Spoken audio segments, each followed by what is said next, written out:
أعوذ بالله من الشيطان الرجيم. بسم الله الرحمن الرحيم.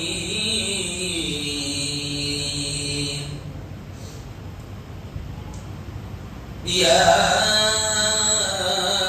أيها الذين آمنوا قوا أنفسكم وأهليكم نارا.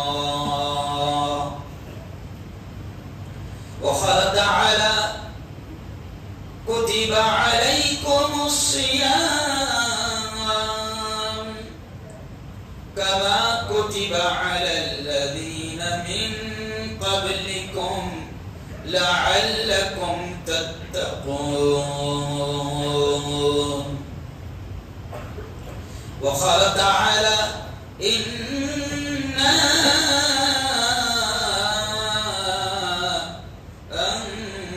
أنزلناه في ليلة القدر وما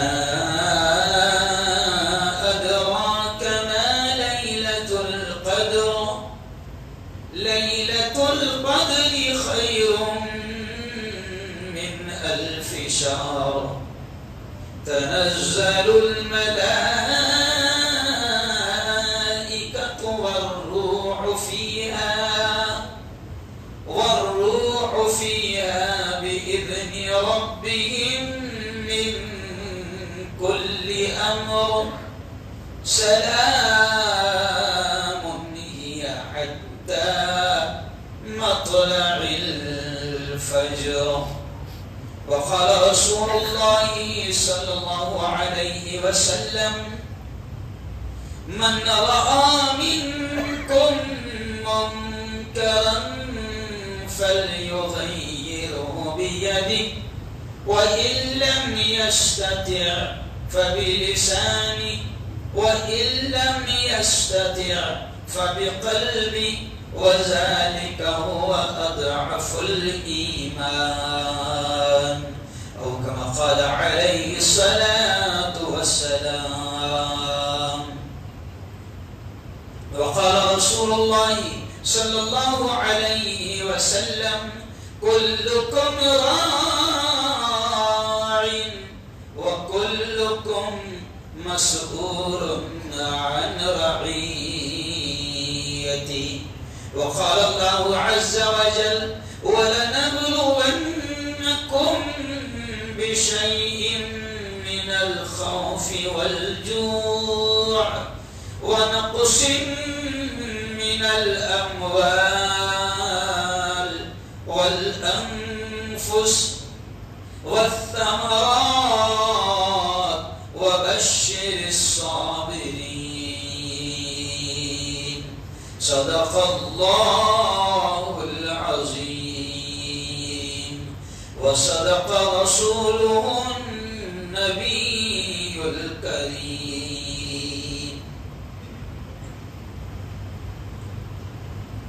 خون مظلوم زیادہ نہیں بہنے والا.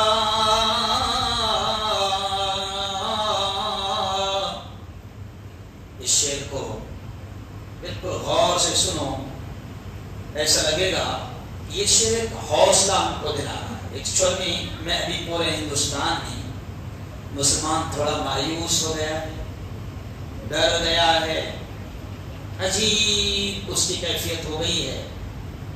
تو میں پورے ہندوستان میں جا کر پہلا کام کر رہا ہوں ایمان والوں کو حوصلہ دلانا، کیونکہ اگر حوصلہ مر گیا تو قوم ختم ہو گئی.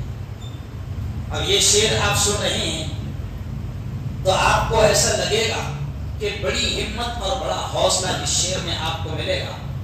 دیکھیے بڑی تعداد میں جوان آ رہے ہیں، بڑوں کی اپنوں کو ضرورت بھی نہیں ہے. نہیں سمجھا؟ ان کی صرف اپنوں کو کیا چاہیے؟ فی الحال دعا چاہیے. کیا چاہیے؟ دعا چاہیے. انہوں نے بولنا کہ تم آگے بڑھو، ہم تمہارے. ارے بولو نا بھائی زور سے. تو بڈھے اپنے ساتھ ہے، گھبرانے کی ضرورت نہیں، اپنے پیچھے بڑے لوگ ہے، اللہ والے بولو زور سے ہے، سفید بال والے ہیں، سفید بال والوں کی بڑی قدر ہے نا۔ سفید بال والے ایسے ہوتے ہیں کہ اللہ کہتا ہے کہ جب یہ ہاتھ اٹھاتے تو اللہ کہتا ہے کہ مجھے بھی اچھا نہیں لگتا ان کو خالی ہاتھ۔ تو بزرگوں کا سایہ، بزرگوں کی دعائیں، بڑوں کی دعائیں اور بڑوں کا ساتھ ہے نا۔ تو اب دیکھیے یہ شعر میں جہاں سے بات شروع کر رہا ہوں، اس وقت یہ شعر پورے ہندوستان میں گونج رہا ہے۔ خون مظلوم زیادہ نہیں بہنے والا،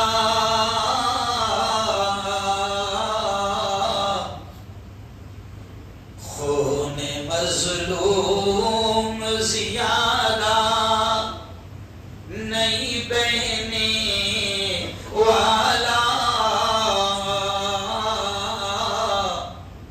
ظلم کا دور زیادہ نہیں رہنے والا۔ کہو پورا مجمع انشاءاللہ، پورا زور سے بولو انشاءاللہ۔ ظلم کا دور زیادہ نہیں رہنے والا، کیوں؟ ان اندھیروں کا جگر چیر کے نور آئے گا، کہو انشاءاللہ۔ ان اندھیروں کا جگر چیر کے نور آئے گا،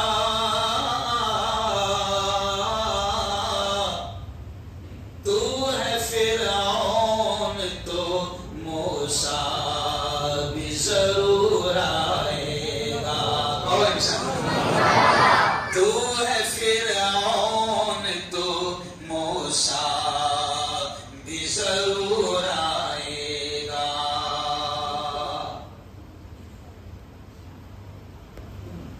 میں نے مانا میری، یہ بھی شعر سنیں، بڑا مشہور شعر ہے میرا۔ میں نے مانا میری آواز نہیں جائے گی،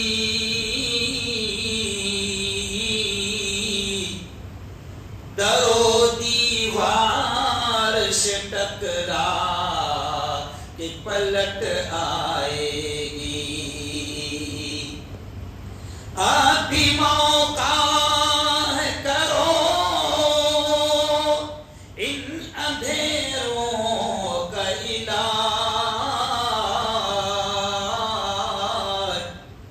اب بھی موقع ہے کرو ان اندھیروں کا علاج،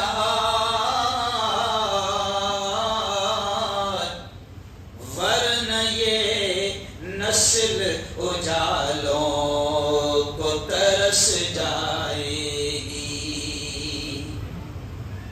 صدق اللہ العظیم وصدق رسولہ النبی الکریم۔ بہت ہی قابل احترام میرے نوجوان دوستوں، بزرگوں اور ساتھیوں، سب سے پہلے تو ہم اللہ رب العزت کا بے انتہا شکر ادا کریں، اس احسان پر، اس انعام پر، بے انتہا اس کے کرم پر اس کا شکر ادا کریں کہ اس سال کا رمضان بھی اس نے ہم کو دے دیا۔ اب میں دعا کے الفاظ کہوں گا، سب نے آمین کہنا، اور میں آمین اس لیے کہلواتا ہوں کہ نہیں معلوم اللہ کس کی آمین کو قبول کر لے، اور ہم سب کا بیڑا، زور سے بولو، مزہ نہیں ہے، ہم سب کا بیڑا پار۔ ابھی میں یہ بیڑا پار پہ سے مجھے یاد آیا کہ نصیر آباد میں عرس تھا، معلوم ہے آپ کو، اور آج کل مجھے عرس میں بھی بلایا جا رہا، تو مجھے پرمکھ پاؤنے چیف گیسٹ کر کے بلایا گیا، نیتا لوگ بھی ہے نا، ہم لوگ بلایا گیا۔ یہ بیڑا پار بھر سے مجھے یاد آیا کہ نصیر آباد میں ہندوستان میں الگ الگ اسٹائل میں استقبال ہوتے ہیں. ابھی بارامتی میں استقبال ہوا رمضان کے 7 دن پہلے. ہندوؤں نے اتنا بڑا ہار پہنا ہے کہ میں گردن بھی نہیں اٹھا پا رہا تھا. تو میں نے کہا کہ دیکھو اگر کسی کٹر ملا کو ہندو اتنا بڑا ہار پہنا رہے ہیں تو یہ اس بات کا ثبوت ہے کہ اچھے دن ارے بولو نا آئے. اچھے دن اچھا کسی کے آئے کہ نہیں آئے اپنے تو آئے. ابھی میں سمجھاؤں گا کیسے اچھے دن آئے. میڈیا کا پورے ہندوستان کو مجھے ادھیکش بنایا. کس نے بنایا؟ ہندوؤں نے بنایا. اس کا مطلب اچھے دن ارے بولو نا کچھ کیا بات ہے تم لوگ بول رہے ہیں اچھے دن. جب بولتے رہتے ہو نا تو مجھے ایسا لگتا ہے کہ میں اکیلا پاگل نہیں ہوں. تو خیر ہم اب آمین کہنا سب نے میں دعائیں کر رہا ہوں. اگر یہ دعا قبول ہو گئی تو ہم سب کا بیڑا پار ہو جائے گا. تو نصیر آباد کا میں بات کر رہا تھا کہ میں جیسی وہاں گیا تو پھول تو پھینکے گئے لیکن ایک عجیب نعرہ لگا. میں نے بھی سوچا زندگی میں یہ بھی استقبال باقی تھا. وہاں پر زور سے میرا استقبال ہوا دمدار. ارے میں نے بولا واہ ایسا استقبال ہوا میرا. اور بھی میرے ساتھ میں جب ناؤ کے لوگ تھے انہوں نے بھی دیکھا کہ مفتی صاحب اچھا لگا نا. بہت اچھا کیونکہ ایسا استقبال آج تک ہوا نہیں تھا. تب میں آمین کہلوا رہا ہوں. سب نے آمین کہنا نہیں معلوم اللہ کس کے آمین کو قبول کر لے. میرے مولا تیرا بڑا کرم ہو گیا, تیرا بڑا احسان ہو گیا. میرے مولا اس سال کا رمضان تو نے دے دیا. میرے مولا اس سال کی شب قدر بھی ہم سب کو نصیب فرما. میرے مولا اس سال کی لیلۃ الجائزہ وہ انعام کی رات جسے چاند رات کہا جاتا ہے اور آسمانوں پر اس دن بڑی خوشی کا ماحول ہوتا ہے اور تو بڑا خوش ہوتا ہے میرے مولا. اور تو کہتا ہے کہ آج تو انعام کی رات ہے کیونکہ مہینہ مکمل ہو گیا. پیمنٹ دینی ہے, پیمنٹ دینی ہے. تو اس رات کو انعام کی رات کہا جاتا ہے. اب میں دعا کر رہا ہوں کہ اے اللہ وہ انعام کی رات وہ چاند رات بھی ہم سب کو نصیب فرما. اور میرے مولا وہ دن جس دن تو بڑا خوش ہوتا ہے اور فرشتوں کو کہتا ہے محروم میں چلے جاؤ. ایسا اعلان ہوتا بڑا سنے گا کبھی اعلان ایسا ہے حدیث میں, باقاعدہ حدیث میں کہ عید کے دن اللہ اتنا خوش ہوتا ہے. اللہ کہتا ہے میرے بندوں نے 1 مہینہ میرے لیے روزہ رکھا, میرے بندے 16 گھنٹے میرے لیے بھوکے رہے, میرے لیے پیاسے رہے, میرے لیے تراویح کی نماز پڑھی, میرے لیے روزہ رکھا, میرے لیے صدقہ خیرات کیا. اللہ بہت خوش ہوتا ہے اور کہتا ہے اے فرشتوں تم چلے جاؤ, راستوں پر کھڑے رہ جانا, سڑکوں پر کھڑے رہ جانا, چوراہوں پر کھڑے رہ جانا. اور اے فرشتوں میرے بندے عیدگاہ جائیں گے تم ان سے مصافحہ کرنا اور وہ اگر دعا کریں گے تو تم نے ان کی دعاؤں پر آمین کہنا. تو بتاؤ کتنا خوشی کا دن ہوتا ہو. مسافر بھی لیتے فرشتے. اب اگر اکیلے چلتے چلتے کسی نے ہاتھ پکڑ لیا تو ڈرنا مت. سمجھے جا یہ یاد رکھنا کہ میں نے بولے تھا اگر کسی نے ہاتھ پکڑا تھا ڈرنے کی ضرورت نہیں. یہ حدیث میں ہے کہ اللہ عید کے دن اتنا خوش ہوتا ہے کہ اللہ فرشتوں کو کہتا ہے چلو جاؤ ماسٹر کالونی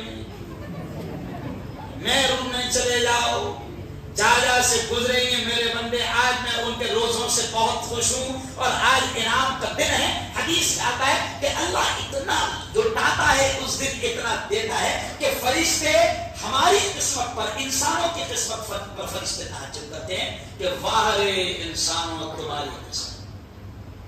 تو اللہ سے میں دعا کر رہا ہوں آمین کہنا. اے اللہ وہ عید کا وہ خوشیوں کا دن بھی میرے مولا ہم سب کو نصیب فرما.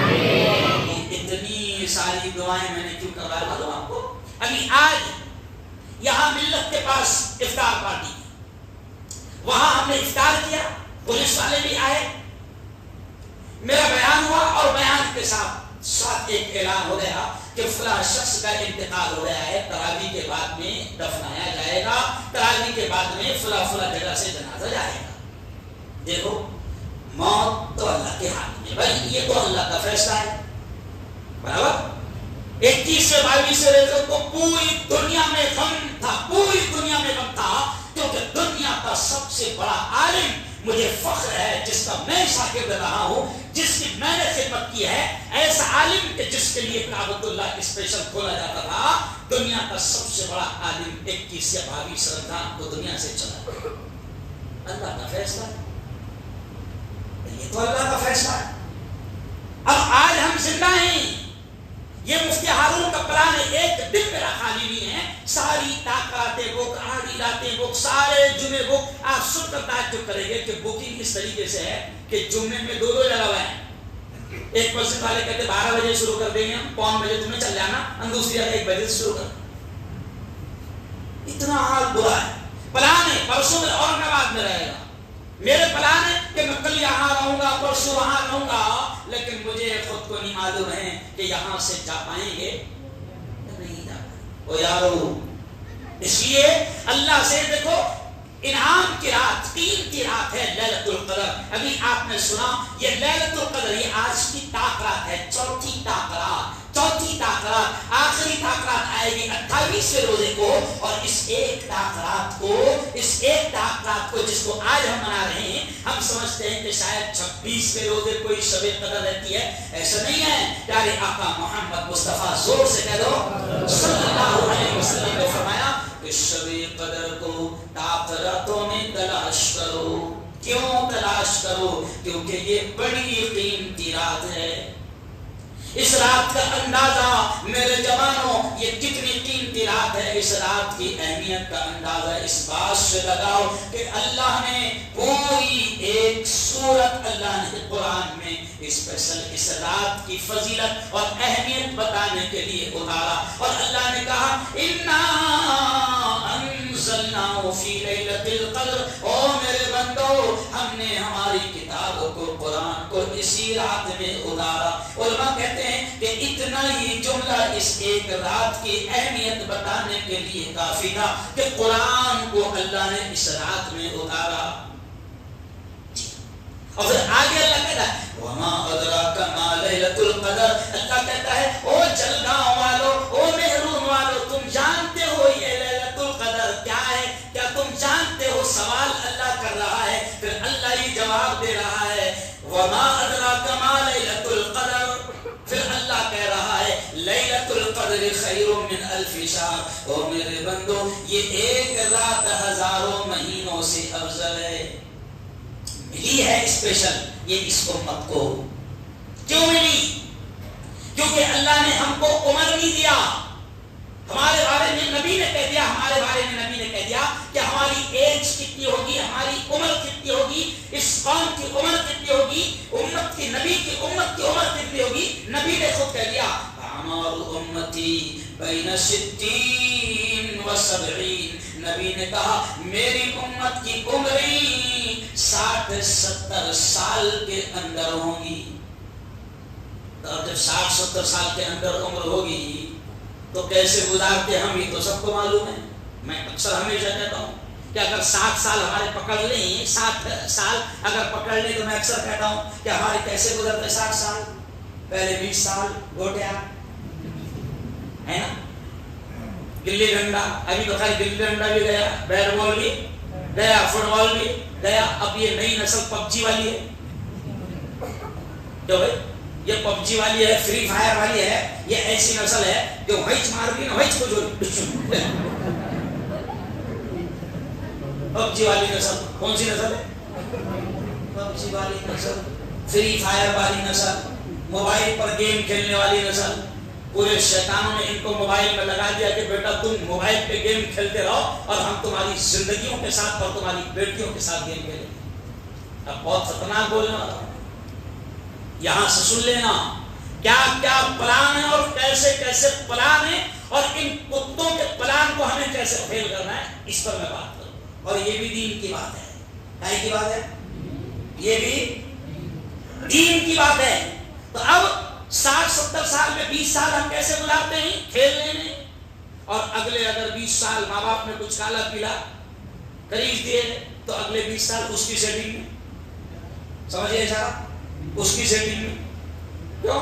اور ایسے ہو گئے 40 سال اور پھر اگلے 20 سال دوا خانوں کے چکر، شوگر چیک کرا، بلڈ پریشر چیک کرا، ہے نا، بی پی چیک کرا، ہے نا. اگلے 20 سال میں ہر ایک کے بیڈ روم سے جھنڈو مام کی بات آتی.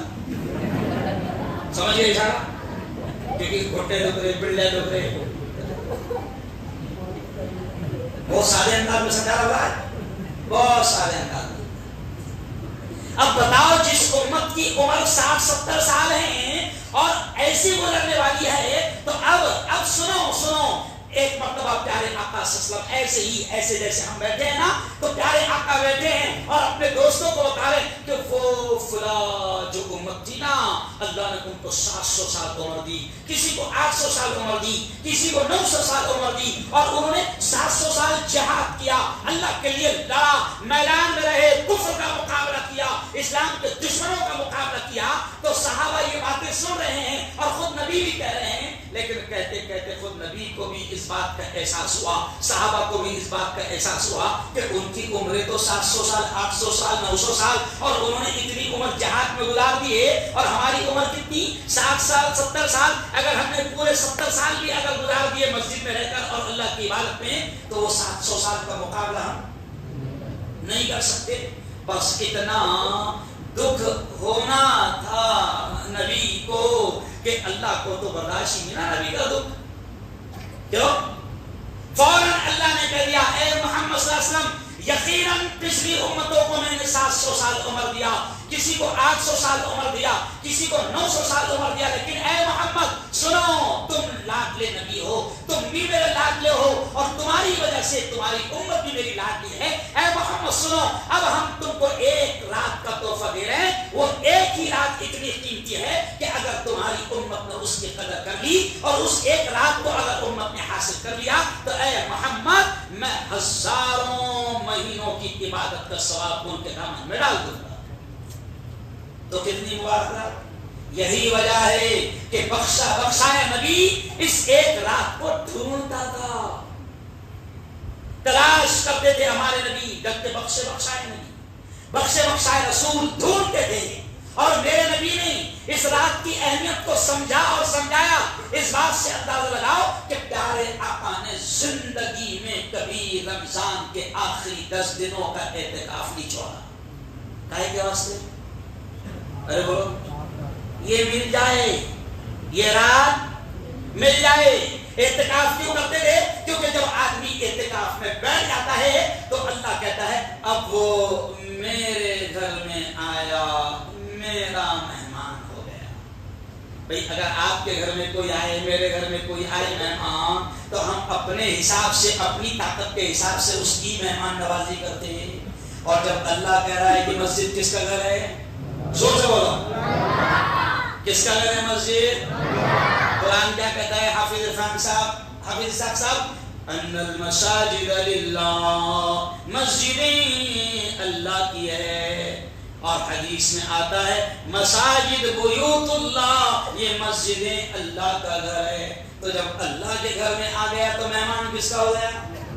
ارے بولو نا زور سے، اللہ کا. اور جب مہمان اللہ کا ہو گیا تو پھر وہ شہنشاہ ہے اپنے اعتبار سے، وہ اس کی شان کے اعتبار سے پھر مہمان کی قدر کرتا ہے. جب اعتکاف میں کوئی بیٹھ جاتا ہے تو اللہ کہتا ہے اب تم میرا مہمان ہو گیا، اور اللہ کہتا ہے تم میرے گھر میں آ گیا، اب میں تجھ سے اتنا خوش ہو گیا ہوں کیونکہ تو میرا مہمان ہے، تو میرا مہمان ہے. اب اللہ کہتا ہے کہ اگر تو سویا بھی رہے گا تو بھی میں عبادت میں لکھوں گا، اگر تو خراٹے بھی مارے گا تو ارے بولو، کیونکہ تو ابھی کس کے گھر میں ہے؟ اللہ کہتا ہے میرے گھر میں. اور پھر بزرگوں نے کہا ہے کہ اعتکاف جب آدمی کر لیتا ہے تو پھر یہ رات اس کے ہاتھ میں سے سٹکتی نہیں. خاندی جی میں کیا نہیں ہوتی، پھر مل کر ہی رہتی ہے. ہے نا. اور بزرگ کہتے ہیں, اللہ والے کہتے ہیں کہ جب اعتکاف میں آدمی آ جاتا ہے تو اس کی مثال ایسی ہو جاتی ہے کہ تیرے در پہ آیا ہوں کچھ, ارے بولو, لے کر جاؤں خالی ہاتھ نہیں. تو یہ شب قدر قیمتی رات ہے, اس لیے اللہ کے نبی باقاعدہ اعتکاف کیا کرتے تھے. اور پھر ہم جیسے کمزوروں کے لیے اللہ کے نبی نے کیا کہا, ہم جیسے کمزوروں کے لیے اللہ کے نبی نے کیا کہا کہ اگر 10 دن اور 10 راتوں کا اعتکاف نہیں کر سکتے ہو تو نبی نے فرمایا کہ تاک راتوں میں اس لیلۃ القدر کو تلاش کرو, ڈھونڈو. اور تاک راتیں کون سی؟ 21, 23, 25, 27 اور 29. یہ تاک راتیں کہلاتی ہیں. آخری 10 راتوں میں 20ویں روزے کی جو رات ہوگی, 20واں روزہ ختم ہونے کے بعد وہ 31ویں, 22واں ختم ہونے کے بعد 23ویں, 24واں ختم ہوگا اور جو رات آئے گی وہ 25ویں, اور آج 26واں ختم ہوگا, آج کی رات 27ویں, اور 28واں روزے کی جو رات ہوگی وہ آخری تاک رات. پیارے آقا نے ہم جیسے کمزوروں کے لیے کہا کہ تاک راتوں میں کم از کم لیلۃ القدر کو تلاش کرو. تب ایک رات بچی ہوئی ہے, 2 رات آج کی ملا کے, تو آج کی رات بھی یہ تاک رات ہے, لیلۃ القدر کو ڈھونڈنے کی رات ہے. تو بتاؤ جوانوں, آج کون کون اس رات کو ڈھونڈے گا؟ ہاتھ اٹھا کے بتاؤ, 2 ہاتھ اٹھا کے بتاؤ. ماشاءاللہ. تو اب ایک کام کرنا ہے اپنوں کہ یہ رات کو ڈھونڈنا ہے, تو آدھے کوڑے ادھر جا, چہرہ چوکتا ہے نا, اور آدھے اپنے اقبال حال سمجھے نہیں جا, اور آدھے مارکیٹ میں جانا, کئی سے بھی اس کو ہاتھ سے جانے, ایسی ڈھونڈنا ہے نا. پولیسوں کا ٹینشن بڑھانا ہے. او یار, میں بڑے سادے انداز میں کہہ رہا ہوں کہ قدر کر لو اللہ کی قسم, اگلا رمضان ملے گا یا نہیں ملے گا کوئی فرق نہیں. اچھے خاصے ہٹے کٹے باڈی بلڈر جوانوں کو ہم نے ان 3 سالوں میں دنیا سے جاتے ہوئے دیکھا ہے. 2020 اور 21 میں جوانوں کو ہم نے دنیا سے جاتے ہوئے دیکھا ہے. قدر کرو اس رات کی, اور چلو آؤ, اب میں آپ کو روزے کی اہمیت آپ نے سن لیا, شب قدر کی اہمیت آپ نے سن لیا, اب چلو آؤ, اب اہم موضوع پر میں بات کروں گا, کیونکہ ہر رات کو ہم کوئی ایک ٹاپک چن لیتے ہیں اور امت کی ہر طرح سے رہبری کرنا فرض ہے. میرے استاد محترم مولانا علی ندوی رحمۃ اللہ علیہ وہ ایک جملہ کہتے تھے کہ تم عالم ہو. علی ندوی کون نام سنے علی ندوی کا؟ علی ندوی وہ جن کے ہاتھ میں کعبہ کی چابی دی جاتی ہے. کتنے بڑے عالم ہوں گے؟ ارے بولو بھائی, کتنے بڑے عالم ہوں گے. اور مجھے فخر ہے اس بات کا اور گرو ہے اس بات کا کہ میں ان کا شاگرد ہوں. اور مولانا علی ندوی جب زندہ تھے, ہم 15-16 سال کے تھے, مدرسے میں پڑھتے تھے, جب نہیں جانتے تھے کہ بھائی بڑے میں کتنے اونچے, نہیں سمجھنا تو سمجھ گیا. لوگ کہتے تھے کہ ایک زمانہ ایسا آئے گا کہ تم سے 50 سال کے بعد دنیا یہ پوچھے گی کیا تم نے علی میاں کو دیکھا ہے, اور تم اگر کہو نے ہاں دیکھا ہے تو لوگ تمہاری آنکھیں چھوئیں. وہ عالم, وہ جب سونے جاتے تھے بیڈ روم میں تو ان کا ایک طریقہ تھا, تلاوت کرنے کے بعد کہتے تھے چل بیٹا ہارون, وہ کلام اقبال کے وہ فلاں جو اشعار ہے وہ سنا, چل آج مجھے نعت سنا, آج مجھے حمد سنا. تو مولانا علی ندوی سونے سے پہلے مجھ سے باقاعدہ شعر سنا کرتے تھے, اور جب میں حضور کی شان میں یا رب کی تعریف میں اشعار پڑھتا تھا تو مولانا علی میں جھومتے تھے. اور 1996 یعنی کتنے سال ہو گئے, کم سے کم 27 سال پہلے 96 میں مولانا علی ندوی نے مجھے 100 کی نوٹ جیب میں سے انعام دیے خوش ہو کر. تو اس وقت مکہ کے ایک مولانا تھے, مولانا عبداللہ عباس مکی, جو انڈیا کے تھے لیکن مکہ کے وہ مانے جاتے تھے. تو انہوں نے وہ 100 کی نوٹ میرے ہاتھ میں سے چھین لیے اور چٹھی پر لکھے کہ علی ندوی نے کیوں دیے, اور اس پر چٹھی پر نوٹ پر چپکا دی, اور پھر مولانا علی میاں کی دستخط لے لیے, اور مولانا سے کہا کہ اس پر دستخط کر دو, یہ بچہ اس کو محفوظ رکھے گا. اور اس زمانے میں 27 سال پہلے مولانا علی ندوی نے جو نوٹ دیے تھے وہ چٹھی چپکا کر مولانا عبداللہ عباس مکی نے لیمینیشن کر لیے. اور پھر مجھے بلا کر دیے کہ یہ نوٹ لے، اور 27 سال پہلے 100 روپے کا انعام بچوں کے لیے بہت بڑا رہتا تھا، سمجھ گئے؟ تو میں بول رہا کہ بڈے نے لے کے کر دی کیا فائدہ ہو جو؟ تو مولانا عبداللہ عباس مکی نے کہا تھا بیٹا ہارون یہ لے یہ نوٹ سنبھال کر رکھنا، اور ایک جملہ بولے آج مجھے یاد آ رہا ہے کیونکہ کچھ چیزیں بعد میں سمجھ میں آتی ہے، آج مجھے یاد آ رہا ہے کہ مولانا عبداللہ عباس مکی نے کہا تھا کہ بیٹا ہارون علی میاں ندوی کے ہاتھ میں کعبہ کی چابی دی جاتی ہے، اور علی میاں ندوی وہ ہے کہ دنیا کا سب سے بڑا عالم ہے، ان کے ہاتھوں سے کروڑوں کا انعام لوگوں کو دیا جاتا ہے، لیکن یہ 100 کی نوٹ ان کے جیب کی نوٹ ہے، اس لیے اس کو سنبھال کر رکھنا۔ او جلگاہ والوں، پہلی مرتبہ یہ آج میں کسی کو سنا رہا ہوں بیان پہ، پہلی مرتبہ یہ بات کہاں سے آ گئی کیا معلوم، پہلی مرتبہ سنا رہا ہوں کہ 1996 سے 27 سال سے آج بھی علی میاں ندوی کی دستخط والی نوٹ میرے پاس محفوظ ہے، اور شاید اسی نوٹ کی برکت ہے کہ اللہ نے کسی سے نوٹ مانگنے کا موقع نہیں دیا۔ نہیں سمجھے کیا معلوم کیا؟ اسی کی برکت ہے کہ اللہ نے دینے والا بنایا، ہاتھ پھیلانے والا نہیں بنایا۔ تو چلو آؤ، اب وہ علی میاں ندوی کہتے تھے، اب سنو میں کیا سمجھانے جا رہا ہوں، وہ علی میاں ندوی کہتے تھے کہ تم عالم ہو، اور عالم نبی کا وارث ہوتا ہے، اور نبی کے وارث کی ذمہ داری ہوتی ہے کہ ہر حال میں امت کی رہبری کرے، ہر حال میں امت کی رہبری کرے۔ اب یہ جو حالات چل رہے ہیں تو سب سے پہلے میں ایک بات کہوں گا، دیکھو اب یہ جو الفاظ ہے کہیں آپ کو سننے نہیں ملیں گے، دیکھو قرآن جو اللہ نے ہم کو دیا ہے وہ قرآن قیامت تک رہنے والا ہے، وہ ایکسپائر ڈیٹ ہونے والا نہیں، وہ آؤٹ آف ڈیٹ ہونے والا نہیں۔ جیسے دوائیں ہوتی نا، دوائیں کبھی کبھی دوائیں چیک کر لیا کرو، اس پہ لکھا رہتا ایکسپائر، ختم ہو گئی، باولے چالے مت کر، یہ بھی ختم ہو گئی نا، کھائے تو تو بھی تو اب دوائیں ایکسپائر ہو جاتی ہے، کیوں؟ دنیا کی کتابیں ایکسپائر ہو جاتی ہے، سلیبس ایکسپائر ہو جاتے ہیں، چینج ہو جاتے ہیں۔ جیسے ابھی دیکھو آپ، ابھی دیکھو پورے ملک میں سلیبس چینج ہو رہا ہے نا، اپنا نام بھی پسند نہیں آ رہا، اپنے باپ کی کھارے پھر بھی غداری کر رہے، نہیں سمجھا؟ کھارے ہماری پھر بھی ہمارا نام پسند نہیں، سلیبس میں ہمارا تذکرہ نہیں ہونا، تو توڑ دو نا۔ جب میرا آگرہ میں بیان تھا تو میں نے جان بوجھ کے، میڈیا والے میرے پاس میں تو میں نے جان بوجھ کر بولا کہ میں دیکھنے آیا، میری تمنا ہے اردو کے تاج محل کو گرا، تو کیا بات کر رہے ہیں، گراؤں گا ہمارا باپ کا گیا، لیکن گرائیں گے نہیں، کیونکہ ایک دن میں 1 کروڑ دیتا تاج محل، مسلمانوں کا کھارے پھر بھی مسلمانوں کا نام برداشت نہیں، ان سے بڑے غدار ارے بولو دور سے کوئی نہیں۔ تو اب دیکھو کہ اب قرآن ایکسپائر نہیں ہونے والا، آؤٹ آف ڈیٹ ہونے والا نہیں، قرآن ایک ایسا معجزہ ہے اور ایسا کرشمہ ہے کہ قیامت تک رہنے والی کتاب ہے، اور قیامت تک جتنے حالات آئیں گے، جتنے انسان آئیں گے، قیامت تک قرآن ان کی رہبری کرے گا۔ اور جوانوں سنو، قرآن کی کچھ آیتیں تو ایسی ہے کہ ایسا لگتا ہے جب ان کو پڑھو تو آپ کو ایسا لگے گا جیسے 2023 کے بارے میں ہوتی ہے، نہیں سمجھا؟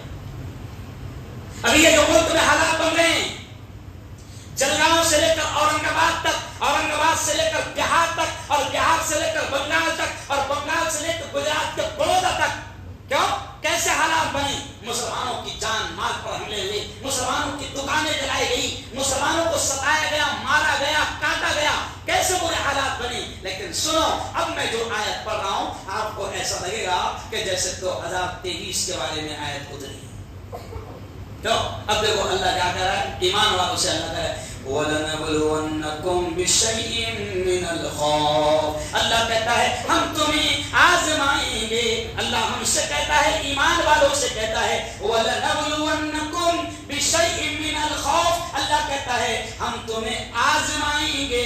کیسے آزمائیں گے؟ اللہ نے اسٹائل بھی بتا دیا، بِشَيْءٍ مِّنَ الْخَوْفِ، اللہ کہتا ہے ہم ڈر کے حالات لا کر تمہیں آزمائیں گے۔ آج دیکھو پورا ڈر کا ماحول بنا ہوا ہے، کیوں؟ ڈر لگ رہا ہے، داڑھی رکھ کر مارکیٹ میں جانا کہ نہیں جانا ڈر لگ رہا ہے، ٹوپی پہن کر ٹرین میں سفر کرنا کہ نہیں کرنا ڈر لگ رہا ہے، کیونکہ بھگوا آتنکوادیوں نے پورے ملک میں آتنک پھیلا کر رکھا ہے، اور داڑھی داڑھی اور ٹوپی اور ایمان والوں کو دیکھ کر ان کے آنکھ میں شیطان آ جاتا ہے، تو ڈر کا ماحول بنا دیا گیا، اور باقاعدہ حکومت کی خاموشی خود بتا رہی کہ حکومت اس میں پورا شریک ہے۔ اور یہ جو جملہ میں کہہ رہا ہوں بیٹا، یہ نہیں کہتا کوئی، اس کے لیے الگ سے ڈبل ڈگر لگتا، سمجھ آیا؟ ڈر کا ماحول انہوں نے بنایا۔ لیکن سنو مسلمانوں، میں پورے ہندوستان میں جا کر مسلمانوں کو سب سے پہلے ایک پیغام دے رہا ہوں کہ بیٹا ہمت مت ہارنا، حوصلہ مت ہارنا، کیونکہ اگر کسی قوم کا اگر حوصلہ ختم ہو گیا تو وہ قوم مر گئی۔ اور قرآن نے خود کہا، کیا کہا؟ لا تقنطوا من رحمت اللہ، اللہ کہتا ہے او میرے بندو میری رحمت سے مایوس مت ہونا۔ اللہ نے حوصلے کی بات کہی، اللہ نے ایمان والوں سے کہا میری رحمت سے کبھی مایوس مت ہونا۔ او میرے جوانوں، ڈر کا ماحول بنایا جا رہا ہے، تمہارے دلوں میں ڈر اور خوف ڈالا جا رہا ہے، لیکن سنو اللہ کہتا ہے ایمان والوں کو میں آزماؤں گا، حالات آئیں گے لیکن تم نے ڈرنا نہیں، ہمت مت ہارنا، حوصلہ مت ہارنا۔ اس لیے تو میں نے شعر پڑھا نا کہ خون مظلوم زیادہ نہیں بہنے والا، خون مظلوم زیادہ نہیں بہنے والا، ظلم کا دور زیادہ نہیں رہنے والا، ان اندھیروں کا جگر چیر کر نور آئے گا، اور تو ہے فرعون تو موسیٰ بھی ضرور آئے گا۔ تو فرعون نہیں ہے، فرعون تو بڑے کہہ رہا، نہیں سمجھا؟ یہ فرعون بھی نہیں ہے، فرعون ووٹ نہیں کرتا، یہ تو بیچارہ اتنا بزدل ہے کہ یہ خود کہتا ہے بھائی بہنوں ہمارا کیا ہے، کبھی بھی جھولا اٹھائیں گے۔ تو یہ خود بیچارہ اتنا کمزور ہے کہ بولتا میں کبھی بھی، ارے سن یہ میرے جملے نہیں، وہ خود بولتے ہیں کہ ہمارا کیا ہے، کبھی بھی جھولا اٹھائیں گے۔ تو وہ خود بول رہا ڈرو مت، کبھی بھی جا سکتا ہوں، کوئی ڈرنے کی ضرورت نہیں۔ اس سے بڑے بڑے ظالم آئے، فرعون بہت بڑا ظالم تھا، اللہ نے ختم کر دیا۔ قارون بہت بڑا ظالم تھا، اللہ نے ختم کر دیا۔ شداد، نمرود، حامان، یہ بڑے بڑے رتی مہارتی تھے، یہ تو ظالم ان کے سامنے پیر کی جوتیوں کی دھول بھی نہیں ہے۔ یہ اس لیے جملے کہہ رہا ہوں کہ ہمت نہیں ہارنا، ظلم ہوگا، حالات بنیں گے، اور یاد رکھو اب میں آگے سمجھانے سے پہلے بول رہا ہوں کہ یہ حالات ابھی اور زیادہ آئیں گے، دنگے فساد کرائے جائیں گے۔ کیوں حالات بن رہی ہے معلوم آپ کو؟ کیونکہ 2024 آ رہا، سمجھئے جا آ رہا، اور پیسہ بھی 2024 کو جیتنا ہے۔ اچھا 2024 آ رہا تو دنگے فساد کیوں کروائیں گے یہ؟ کیونکہ ان کے پاس میں کوئی مدعا ہے نہیں، وکاس میں کو ڈھونڈا کب سے ملتے رہے ہیں کو، سمجھ لے جا۔ تو یہ میں کیوں کہہ رہا ہوں کہ آگے اس سے بھی برے حالات آئیں گے۔ یہ جو رام نومی کے وقت بھگوا آتنوادیوں نے آتنک مچایا، اس سے بھی زیادہ خطرناک حالات آئیں گے 2024 تک۔ یہ میں تمہارا رہبر تم کو کلیئر کہہ رہا ہوں، اور پھر آگے ان سے نپٹنا کیسے وہ بھی بتاؤں گا۔ تو 2024 میں حالات بہت برے آئیں گے، لیکن اللہ کہتا ہے ہمت مت ہارنا، میں نے بڑے بڑے ظالموں کو ختم کر دیا، تو یہ کیا ہے؟ اور اللہ کہتا ہے سنو سنو کتنی پیاری آیت، اس سے آپ کا حوصلہ بڑھے گا، آپ کو ہمت ملے گی۔ اللہ کیا کہتا ہے؟ اللہ کیا کہتا ہے؟ وَمَكَرُوا وَمَكَرَ اللَّهُ، ایسے آئے گا حافظ صاحب، وَمَكَرُوا وَمَكَرَ اللَّهُ وَاللَّهُ خَيْرُ الْمَاكِرِينَ۔ اللہ کہتا ہے یہ چال چلتے ہیں، یہ منصوبے بناتے ہیں، یہ پلان بناتے ہیں، لیکن اللہ کہتا ہے یہ نہیں جانتے کہ سب سے بہترین پلان بنانے والا بولو زور سے کون ہے؟ بولو زور سے، زندگی کس کے ہاتھ ہے؟ زور سے بولنا، موت کس کے ہاتھ ہے؟ کس کے ہاتھ ہے؟ نقصان کس کے ہاتھ ہے؟ زمین و آسمان کس کے ہاتھ ہے؟ حکومتی کس کے ہاتھ ہے؟ پورا سسٹم نظام کس کے ہاتھ ہے؟ اللہ تو پھر ان چوروں کے ہاتھ میں کیا ہے؟ ارے بولو ماما جی کا دل کچھ نہیں ان کے ہاتھ میں۔ یہ حوصلہ دلا رہا ہوں کہ ہمت مت ہارنا، تم کو کیا کرنا ہے؟ تم کو صرف یہ کرنا ہے کہ اپنا رشتہ اپنے رب سے مضبوط کرنا ہے۔ کیا کرنا ہے؟ اپنے رب سے رشتہ مضبوط کرنا ہے. ابھی اور بھی ایک اہم مدے پر بولنا ہے جو آج کا میرا عنوان ہے، لیکن پہلے میں یہ سمجھا رہا ہوں کہ کچھ نہیں کرنا ہے. اللہ کہتا ہے وَلَنَبْلُوَنَّكُمْ بِشَيْءٍ مِّنَ الْخَوْفِ، اللہ کہتا ہے اے ایمان والوں ہم تمہیں آزمائیں گے، ڈر کے حالات لا کر آزمائیں گے، وَالْجُوعِ بھوک کے حالات لا کر آزمائیں گے، وَنَقْصٍ مِّنَ الْأَمْوَالِ اللہ کہتا ہے مالوں کو نقصان کر کے تمہیں آزمائیں گے، وَالْأَنفُسِ جانیں دے کر بھی آزمائیں گے. ابھی دیکھو ہماری دکانیں بھی جلائی گئی، مالوں کا بھی نقصان ہوا، والثمرات کھیتیوں کا بھی نقصان ہوا.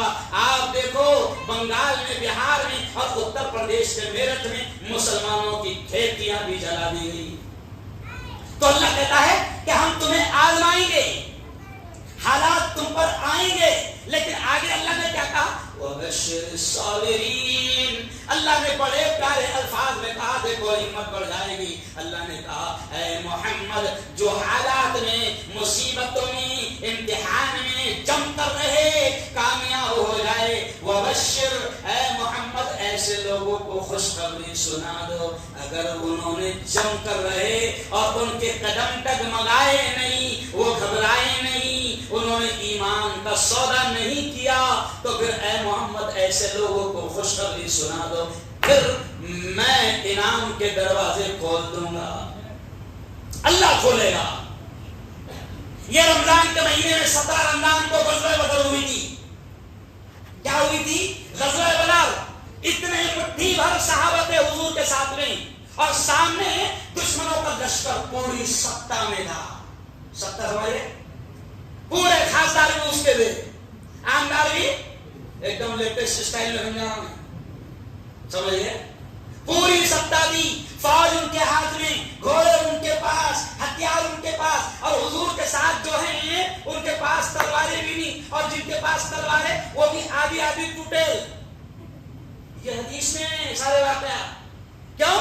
اور اس وقت نبی نے کہا اللہ سے دعا کرتے اے اللہ یاد رکھ آج یہ مٹھی بھر جماعت میرے ساتھ ہے، آج یہ اتنی سی جماعت میرے ساتھ ہے، اگر آج یہ ختم ہو گئے تو دھرتی پر تیرا نام لینے والا کوئی باقی نہ رہے گا. پھر دیکھو اللہ نے ایسی مدد اتاری، اللہ نے سیدھا آیت اتار دی اے محمد تیار ہو کر میدان میں اتر جاؤ، میں اوپر سے فوج بھیج رہا.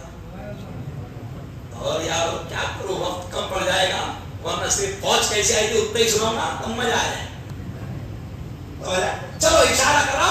اللہ نے کہا اے محمد، کیونکہ صحابہ نے کہا، جب صحابہ سے حضور نے کہا، دیکھو یہ بھی بڑا پیار مل رہا ہے، صحابہ سے حضور نے کہا کہ ایسا ایسا معاملہ ہے، سامنے ہزاروں کا لشکر ہے اور آج تو جنگ لڑنا ہے. تو صحابہ نے کیا جواب دیا تھا؟ سن لو دل بڑا خوش ہو جائے گا. صحابہ نے کہا تھا حضور ہم وہ موسیٰ کے ساتھیوں کے جیسے نہیں ہیں، کیونکہ موسیٰ کے ساتھیوں نے، حضرت موسیٰ کے ساتھ میں جو لوگ تھے انہوں نے موسیٰ سے یہ کہا تھا، جب فرعون مقابلے پر اتر گیا تو موسیٰ کے ساتھیوں نے یہ جملہ کہا تھا. قرآن میں وہ جملہ ہے، کیا آیت ہے؟ موسیٰ کے ساتھیوں نے کہا تھا موسیٰ سے اذهب انت وربك فقاتلا انا هاهنا قاعدون. موسیٰ کے ساتھیوں نے کہا تھا اے موسیٰ وہ فرعون بڑا ڈینجر ہے، تو جا اور تیرا رب جا، دونوں مل کے اس سے لڑو، ہم یہاں پہ دیکھ رہے. یہ موسیٰ کے ساتھیوں نے کہا. تو صحابہ نے کہا حضور سنا جملہ یہ بڑا پیارا، صحابہ نے کہا حضور ہم وہ موسیٰ کے ساتھیوں کے جیسے نہیں ہیں. سمجھ گئے سارا؟ حضور تم کہو جلتی آگ میں کود جاؤ تو ہو جائے. بس اب یہ جملے سے کتنی طاقت ملتی ہوگی؟ یہی تو جملہ ہو نا، نہیں سمجھا؟ ارے سمجھے یہی تو جملہ ہو، یا تو نعرہ ہم ہمارے ساتھ دکھتے ہی نہ. سمجھ گئے کیا؟ آگے بڑھو ہم تمہارا بات ہے ایک منٹ. حضور کے ساتھیوں نے صحابہ نے کہا کیا کہا؟ حضور ہم موسیٰ کے ساتھیوں کی طرح نہیں ہیں. پھر اللہ نے کہہ دیا اب ادھر جاؤ میدان میں، اگلا کام میرا ہے. تو صحابہ کہتے ہیں، شور پہ سنا رہا ہوں، صحابہ کہتے ہیں اگر کوئی سامنے آتا بڑا دشمن، ہم اس کو مارنے جاتے تو صحابہ کہتے ہیں ہم جاتے ہیں وہ گر جاتا، تو ہم پریشان رہتے وہاں کس نے مارا. یہ کس سے کہانی نہیں ہے، یہ اس لیے سنا رہا ہوں کہ اپنا رشتہ اللہ کی قسم رب سے جوڑ لو، مدد آج بھی آئے گی، کیونکہ اللہ آج بھی وہی ہے جو بدل میں تھا. کبھی 2023 بدل گئے، ارے بولا نعوذ باللہ، اللہ معاف کرے، اللہ بدل گیا کیا؟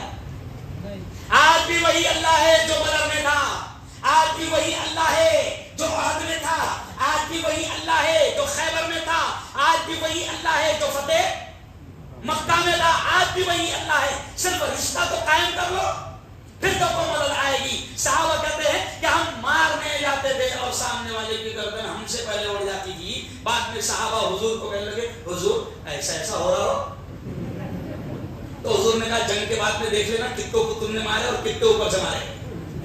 تو بعد میں حدیث میں آتا ہے کہ باقاعدہ گنتی لگائی گئی، تو اوپر سے جو آتے تھے مارنے والے ان کا اسٹائل سے لگتا. سمجھ پڑھو ذرا، تھوڑا بہت پڑھو تو صحیح، کیا سارا ہم ہی سنائیں گے؟ پڑھو تو صحیح. تو آج بھی مدد آئے گی، لیکن اب دو جملے سن لو. اللہ کہتا ہے کہ مجھ سے مدد مانگو صبر کے ذریعے سے اور نماز کے ذریعے سے. ہمارا پرابلم یہ ہے کہ ہم اللہ سے رشتہ جوڑنے کو تیار نہیں. ہمارا نمازوں کا حال یہ ہے، صحابہ کے بارے میں آتا ہے کہ دو رکعت پڑھتے تھے اور بڑا بڑا مسئلہ حل ہو جاتا تھا. آج ہماری نمازوں کا حال یہ ہے کہ تراویح کا حال یہ، میں نے دیکھا ایک بڑی مسجد میں تھوڑا دیر سے پہنچ گیا تراویح میں، تو میں نے اپنی آنکھوں سے دیکھا کہ آگے صرف 2-3 صفوں میں لوگ کھڑے ہوئے ہیں، باقی پیچھے پورے بیٹھے ہوئے، اور امام رکوع میں کب جائے گا اس کا انتظار. تو کیا امید کریں گے تم سے کہ انقلاب آئے؟ جو قوم 40 منٹ 1 گھنٹہ تراویح میں نہیں کھڑے رہ سکتی، وہ قوم دن بھر میدان میں کھڑے رہ سکتی ہے؟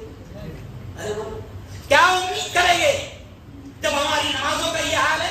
ارے نمازوں کو مضبوط کرو، اللہ کی قسم اللہ کی مدد آئے گی. اور پھر تمہیں پتھر تلوار چلانے کو دور کی بات، تمہیں پتھر پھینکنے کی بھی ضرورت نہیں آئے گی، اللہ مدد کرے گا.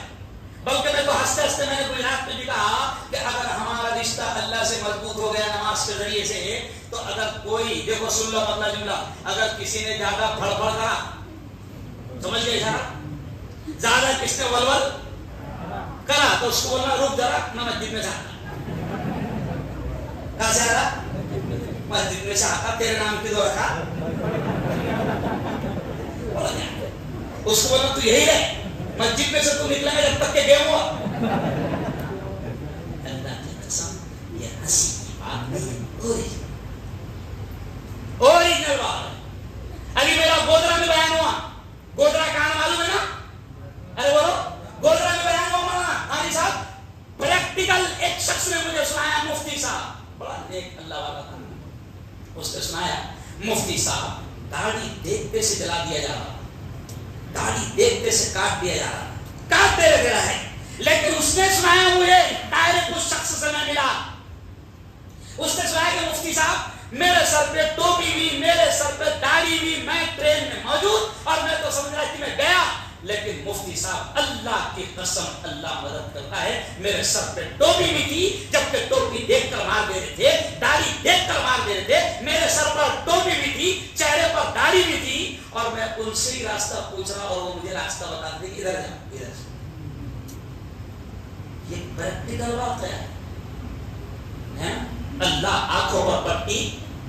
ہاں جنگ کے واقعات یہ بھی ملتے ہیں کہ ایک مرتبہ تو خود اللہ نے پیارے نبی سے کہا او حضور کچھ مت کرنا، سامنے ہزاروں کا لشکر ہے، اللہ نے خود کہا مٹی اٹھانا. اور میں اشارے کر رہا ہوں صرف واقعات، یہ واقعات ہے. حضور سے حکم ہوا کہ مٹی اٹھانا اور ایسا پھینک دینا. حضور نے مٹی اٹھایا اور پھینک دیا.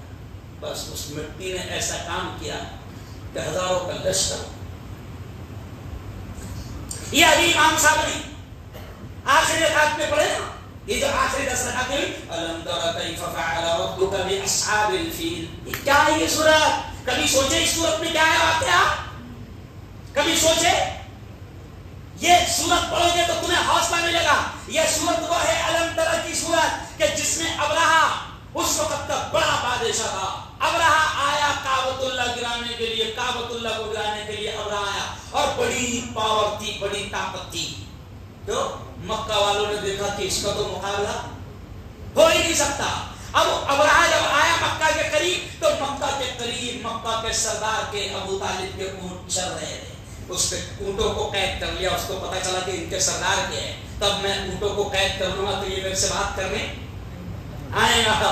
ابو طالب گئے اور ابو طالب کہنے لگے او بھائی میں اونٹوں کا مالک ہوں، میرے اونٹ کے بارے میں بات کرنا ہے. تو کہا تو سردار ہے، میں کعبہ گرانا ہے اور تو بات کہی کر رہا تیرے اونٹوں کی. تو کتنا پیارا جواب انہوں نے دیا، بھیا اونٹ کا مالک میں، بات میں کہی کرنا ہے اونٹ کی، تو کیا گرانا ہے کعبہ، کعبے کا مالک نہیں ہے. آ جانا بات میں. یہ علم ترا اتنی پیاری صورت ہے کہ اللہ کہتا ہے کہ بادشاہ اتنے پاور کے ساتھ آیا، پوری فوج کے ساتھ، کہ مکہ والے کچھ نہیں کر سکتے تھے. مکہ والے باہر ہو گئے، صرف دیکھ رہے کہ کیا ہوگا. پھر اللہ کہتا ہے علم ترا کیف فعل ربک باصحاب الفیل، اے محمد کیا تو نے نہیں دیکھا کہ ہم نے ہاتھی والوں کے ساتھ کیا کیا. اس وقت ہاتھی کی فوج لے کر آیا تھا. وہ زمانے میں ہاتھی کی فوج بڑی سپر پاور فوج مانی جاتی تھی. وہ ہاتھی کی فوج لے کر آیا تھا. اللہ نے کہا الم ترى کیف فعل ربک باصحاب الفیل، اے محمد کیا تو نے نہیں دیکھا کہ ہم نے ہاتھی والوں کے ساتھ کیا کیا.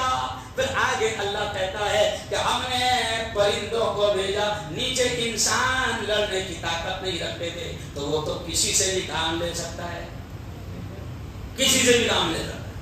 پرندوں کو بھیجا اور اللہ خود کہتا ہے ترمیہم بحجارۃ من سجیل فجعلہم کعصف مأکول. اللہ کہتا ہے ہم نے پرندوں کو بھیجا اور پرندوں کی چونچ میں، پرندوں کے پنجوں میں تین کنکریاں تھی اور وہ کنکریاں اتنی خطرناک تھی. اللہ کہہ رہا ہے فجعلہم کعصف مأکول کہ وہ پرندے اوپر فوج کے آ گئے اور ہر پرندہ ایک کنکری پھینکتا تھا. جس کے سر پر وہ کنکری جاتی تھی پیر میں سے نکلتی تھی اور بھوسا ہو جاتا تھا. دنیا کہتی ہے کہ آج تک وہ پرندے جو کنکریاں لے کر آئے تھے، دنیا کہتی ہے کہ آج تک کوئی اتنا پاورفل بم دنیا میں نہیں آیا. ارے یہ سب واقعات کیوں ہیں؟ تم کو اور مجھے حوصلہ دلا رہے ہیں اور رب کہہ رہا ہے کہ تم صرف میرے ہو جاؤ. ان چلروں کو نپٹنا میرا کام ہے. کیا یہ چلر سمجھتے؟ چلر دو کوڑی کی ان کی حیثیت نہیں ہے. اپنا پرابلم یہ ہے کہ اپنے رب سے رشتہ مضبوط نہیں کرتے. تو آج یہ پہلا پیغام دے رہا ہوں کہ حوصلہ نہیں ہارنا، ہمت نہیں ہارنا. اور اللہ کہتا ہے مجھ سے مدد مانگنا صبر کے ذریعے سے اور نماز کے ذریعے سے. اب آخری جملہ کہہ کے اب میں دوسرے ٹاپک پر آ جاؤں گا جو ابھی حالات چل رہے ہیں ہماری بیٹیوں کے ساتھ، اس ٹاپک پر آ جاؤں گا. اب آخری جملہ کہ میں پوری قوم کو یہ بھی سمجھا رہا ہوں کہ اب لڑنے کا اسٹائل بدل گیا ہے. بھائی میں خود بہت جذباتی ہوں، لیکن اب اللہ نے مجھے پورے ہندوستان کا ذمہ دار بنایا تو پورے ہندوستان میں گھوم رہا ہوں نا. تب گھوم کے میرے کو بھی تجربہ آ گیا، نہیں سمجھا. تو اب میں تم کو سمجھا رہا ہوں کہ ہماری قوم کیا کرتی ہے، ہمارے بچے کیا کرتے ہیں. اب سنو 2024 تک کے زبردستی تہوار آئیں گے، زبردستی کے جلوس نکالے جائیں گے. سنو جوانوں، یہ ریکارڈ کرنا کہ زبردستی کے تہوار آئیں گے، ابھی زبردستی کے جلوس نکالے جائیں گے. یہ ہمارے نہ وہ پیدا ہونا، سمجھ لیں. اور پھر اس جلوس کے ذریعے سے نعرے لگا کر تم کو اکسایا جائے، تمہیں ورگلایا جائے گا، تمہیں جذبات میں لانے کی کوشش کی جائے گی، تمہیں روڈ پر لایا جائے گا. اور پھر میری قوم کے جوان کیا کرتے ہیں، جذبات میں آ کر روڈ پر آتے ہیں اور پھینکتے کیا پھینکتے خطرے، کھاتے کیا گولیاں. تو میرا مشہور ڈائلاگ ہے پورے ہندوستان میں پورے ملک میں سمجھا رہا ہوں جوانوں کو کہ اب لڑائی کا اسٹائل بدل گیا. میری قوم کے بچے جذبات میں آ کر روڈ پر آ کر خطرے پھینکتے اور گولیاں کھاتے. تو میں پورے ہندوستان میں یہ پیغام دے رہا ہوں کہ پتھر پھینک کر گولیاں کھانے کے باولے چالے بند کرو. پتھر پھینک کر گولیاں کھانے کے باولے چالے بند کرو. اچھا باولے اتنے ہو رہے کہ وردی والوں پر بھیج رہے. اب وردی والے